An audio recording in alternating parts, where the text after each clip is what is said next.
Sleep, productivity and happiness. Proper rest is important. ముందు చెప్పినట్టు స్లీప్లో మీ subconscious mind మీకోసం పనిచేస్తుంది. For example, short naps, cat naps కూడా ప్రొడక్టివిటీని పెంచుతాయి. Sleep in peace, Wake in Joy, because subconscious mind helps in fulfilling your desires. Happiness is a choice that we can make every day. Happiness అంటే మీరు ఉండే situation బట్టి కాదు, మీరు ఎలా అనుకుంటారో అలానే ఉంటుంది. Practising gratitude and maintaining a positive outlook can transform your life. హ్యాపీనెస్ని కల్టివేట్ చేసుకోవడం ఇంపార్టెంట్, బికాస్ హ్యాపీయెస్ట్ పీపుల్ వాళ్ళ సర్కమ్స్టాన్సెస్తో కంటెంట్గా ఉంటారు. When you choose happiness, you attract more positive experiences in your life. Emotional maturity, criticism and bad habits. Emotional maturity అనేది లైఫ్లో చాలా important. ఇది మనకి క్రిటిసిజంని కన్స్ట్రక్టివ్గా హ్యాండిల్ చేయడానికి హెల్ప్ చేస్తుంది.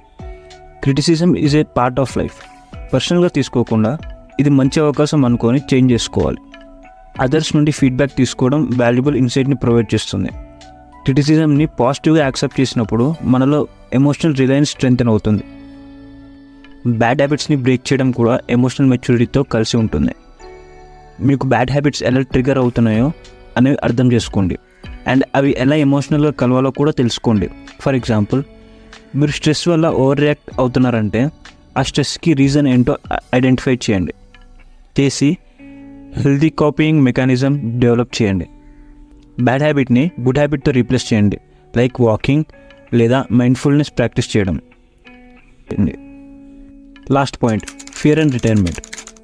ఇది చాలా important and my favourite point.